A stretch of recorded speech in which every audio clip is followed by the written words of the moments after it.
আরজিকর কাণ্ডের প্রতিবাদ করায় শাস্তি, কলেজের বাইরে স্ট্রিট পেইন্টিং করায় দুই ছাত্রীকে ক্লাস থেকে বের করে দেওয়ার অভিযোগ। এবার এই অভিযোগ উঠেছে বাঁকুড়া। বিভাগীয় প্রধান তথা রাজ্যের প্রাক্তন মন্ত্রীর এহেন আচরণের বিরুদ্ধে ক্ষোভে ফেটে পড়লেন পড়ুয়ারা। কলেজ ঘেরাও করে বিক্ষোভ দেখান তারা।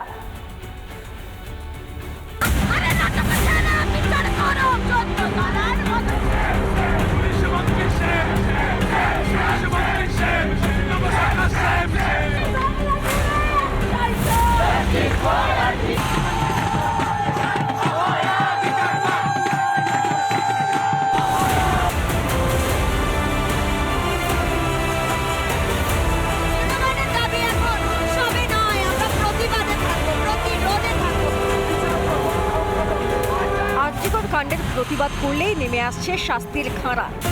সেই ধারা বজায় রেখে দুই ছাত্রীকে ক্লাস থেকে বের করে দেওয়ার অভিযোগ উঠল বাঁকুড়ার এক কলেজের বিভাগীয় প্রধানের বিরুদ্ধে। প্রতিবাদে কলেজের গেটে বিক্ষোভে সামিল হন ছাত্রীরা।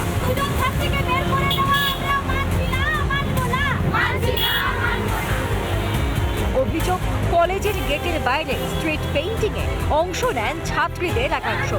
সেখানে ছিলেন কলেজের পঞ্চম সেমিস্টারের ভূগোল বিভাগের দুই ছাত্রীও। পরে তারা ক্লাস করতে গেলে বিভাগীয় প্রধান তথা রাজ্যের প্রাক্তন মন্ত্রী শ্যামল সাঁতরা তাদের বের করে দেন বলে অভিযোগ। কিন্তু আমরা কলেজের গেটের বাইরে করেছি, যে বিষয়টা নিয়ে ডক্টর, প্রফেসর, সমস্ত মানুষজন আজ রাস্তায় নেমেছে। সেখানে আমরা সাধারণ ছাত্রছাত্রীরা যদি বিচারের জন্য একটু প্রতিবাদ জানাই কলেজের গেটের বাইরে, সেখানে কোনো সমস্যা হওয়ার প্রশ্ন আসে না। এবং এই প্রতিবাদ করেছি বলে গতকাল আমাদের দুজনকে ক্লাস থেকে উনি বের করে দিয়েছেন। ছাত্রীদের উদ্দেশ্যে কুরুচিকর মন্তব্য করেন বলে অভিযোগ। উনি যে ভাষাটি প্রয়োগ করেছেন এটি গণতন্ত্রের বিরুদ্ধে। এই কলেজটি প্রথমত ওনার পিতৃ সম্পত্তি থেকে হয়নি, অত্যন্ত নিন্দাজনক। একজন প্রফেসরের কাছ থেকে আমরা এই ধরনের উক্তি, মানে যেখানে গোটা দেশ ছেড়ে বিদেশে তোলপাড় হয়ে গেছে, সেখানে যারা প্রতিবাদে নেমেছে তাদের এগেইনস্টে উনি কথা বলেছেন। এ বিষয়ে সাংবাদিকরা প্রশ্ন করলে পালিয়ে বাঁচেন অভিযুক্ত শিক্ষক। ডিপার্টমেন্ট চলে, একটা কলেজ যেমন চলে, তার কতগুলো রুলস এন্ড রেগুলেশন আছে। এটা কি হয়? একজন অধ্যাপক হিসেবে এটা কি পারে? আপনি তো ট্রেড করছেন, আপনি তো ট্রেড কালচার শুরু করেছেন। একটা কলেজ এভাবে ট্রেড কালচার করা যায় নাকি? চাপের মুখে পদক্ষেপ নেওয়ার আশ্বাস দিয়েছেন কলেজের টিচার ইনচার্জ। প্রভাবশালী কে প্রভাবশালী নয়, কিভাবে তার প্রভাব আছে, কিভাবে তার প্রভাব রয়েছে কিনা, আমি সেটা কিছুই জানি না। হ্যাঁ,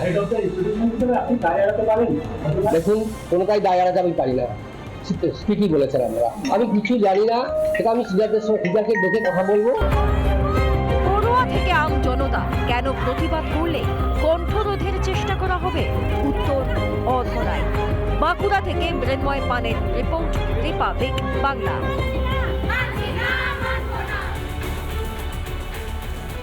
দিনের পর দিন স্কুলে আসেন না শিক্ষক, সঠিক সময়ে আসেন না, আর এর ফলেই শিখে উঠেছে পঠন পাঠন। এই অভিযোগ তুলে শিক্ষকদের শ্রেণীকক্ষে আটকে রেখে তালা ঝুলিয়ে দিলেন অভিভাবকরা। এই ঘটনা কোথাকার? মালদার হরিশ্চন্দ্রপুরের বারঘরিয়া প্রাথমিক বিদ্যালয়। স্কুল পরিদর্শক ও হরিশ্চন্দ্রপুর থানার পুলিশ গিয়ে পরিস্থিতি নিয়ন্ত্রণে আনে। তার দ্বারা আমরা ঘোষণা করছি যে আগামীকাল থেকে স্কুলের টাইমে আমরা আসবো এবং টাইমে স্কুল থেকে বেরোবো এবং মিড ডে মিলের রান্না খাবার মেনু অনুযায়ী পরিচালনা করব। এছাড়াও স্কুলের পরিবেশ পরিষ্কার পরিচ্ছন্ন রাখবো। আগামী দিনের সমস্ত নিয়মকানুন মেনে স্কুল পরিচালনা করব।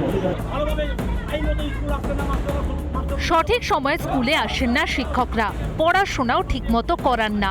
এই অভিযোগে শিক্ষকদের আটকে রেখে বিক্ষোভ দেখালেন অভিভাবকরা। মালদার হরিশ্চন্দ্রপুরের বারঘরিয়া প্রাথমিক বিদ্যালয়ের গেটে তালা ঝুলিয়ে চলে বিক্ষোভ। মাস্টারকে বললাম কি এখন কি আপনার ঢোকার টাইম হলো? তো দিদি না, আজকের এই কাজ ছিল। আচ্ছা ঠিক আছে, আপনার কাজ ছিল, বাদ বাকি মাস্টাররা আমাকে আপনার কাছে কি অ্যাপ্লিকেশন দিয়েছে কি আমি আজকে ছুটিতে আছি? তো না, আমাকে কেউ অ্যাপ্লিকেশন ছুটি দেয়নি। তো যখন আপনাকে অ্যাপ্লিকেশন ছুটি দেয়নি তো 3টা মাস্টার গেল কোথায়? তো ওই মাস্টারদের বিরুদ্ধে যেটা অ্যাকশন নেওয়া হয়ে গেছে, যা প্রশাসন আর এসে ব্যবস্থা দেখুক। সঠিক সময় স্কুলে আসার মুচলেখা দিলে নিস্তার মেলে শিক্ষকদের। পরিস্থিতি নিয়ন্ত্রণে ঘটনাস্থলে আসতে হয় পুলিশকেও। আগামীকাল থেকে স্কুলের টাইমে আমরা আসব এবং টাইমে স্কুল থেকে বেরোবো এবং মিড ডে মিলের রান্না খাবার মেনু অনুযায়ী পরিচালনা করব। এছাড়াও স্কুলের পরিবেশ পরিষ্কার পরিচ্ছন্ন রাখবো। এবার এইটার পরিপ্রেক্ষিতে আমাদের উপর থেকে এসআই সাহেব আসছেন এবং প্রশাসন থেকে আসছেন। আসার পরে আমাদের যে গ্রামবাসীদের সঙ্গে মিটিং হয়ে আমরা একটা মুসলিকাবদ্ধ দিলাম যে এরপর থেকে সমস্ত কিছু সঠিকভাবে চলবে, এই হিসাবে আমরা একটা মুসলিকাবদ্ধ দিয়ে দিয়েছি। ভবিষ্যতে এই ধরনের ঘটনা এড়াতে অভিভাবকদের নিয়ে বৈঠকে বসার পরামর্শ দিয়েছেন স্কুল পরিদর্শক। মালদা থেকে দীপঙ্কর গোস্বামীর রিপোর্ট, রিপাবলিক বাংলা। রাজ্যের প্রত্যেকটি ক্ষেত্রে দুর্নীতির অভিযোগ উঠে আসছে। স্বাস্থ্য, শিক্ষা, রেশনের পর এবার সাপ্তাহিক হাটের ঘর। অভিযোগ উঠছে সাপ্তাহিক হাটের ঘর বন্টনেও দুর্নীতির। আর এই অভিযোগ উঠেছে রাজ্যের শাসক দলের বিরুদ্ধে। মালদার চাঁচলে মোটা টাকার বিনিময়ে বিলি করা হচ্ছে হাটের ঘর। বঞ্চিত হচ্ছেন প্রকৃত হাট ব্যবসায়ীরা। চাঞ্চল্যকর অভিযোগে সরব খোদ তৃণমূলী। ঘর নিলাম ঘিরে প্রকাশ্যে শাসক দলের গোষ্ঠীদ্বন্দ্ব।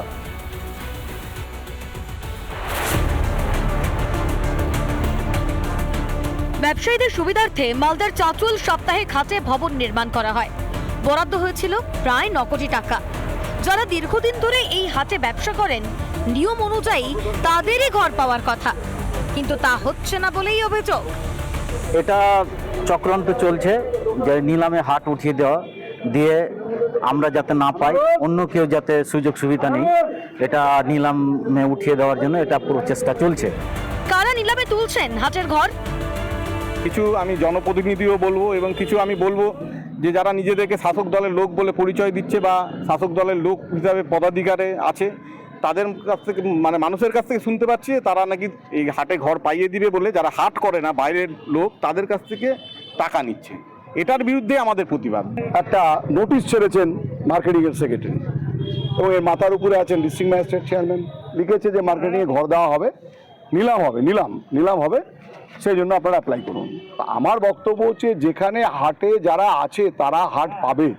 তোমরা নাম লিখে নিয়ে গিয়েছো, তো তাহলে তোমরা যখন নাম লিখে নিয়ে গিয়েছো তাহলে নিলামের কি প্রশ্ন আসছে? তৃণমূলের বিরুদ্ধে দুর্নীতির অভিযোগে সরব দলেরই অপর গোষ্ঠী।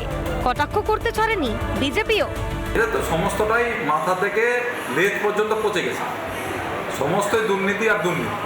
এদের কেবল পুলিশ প্রশাসনে আছে, এটুকুই এদের পক্ষে, বাকি মানুষ এদের পক্ষে নেই। মানুষ সকলেই জানে এই দলটা দুর্নীতিতে পচে গেছে। প্রতিবাদে মহকুমা শাসকের কাছে ডেপুটেশন জমা দিয়েছেন তৃণমূলের শামসি হাটওয়ারি ইউনিয়নের চাঁচল শাখার সদস্যরা। মুখ্যমন্ত্রীকে জানানোর হুঁশিয়ারিও দিয়েছে হাট ইউনিয়ন। মালদা থেকে দীপঙ্কর গোস্বামীর রিপোর্ট, রিপাবলিক বাংলা।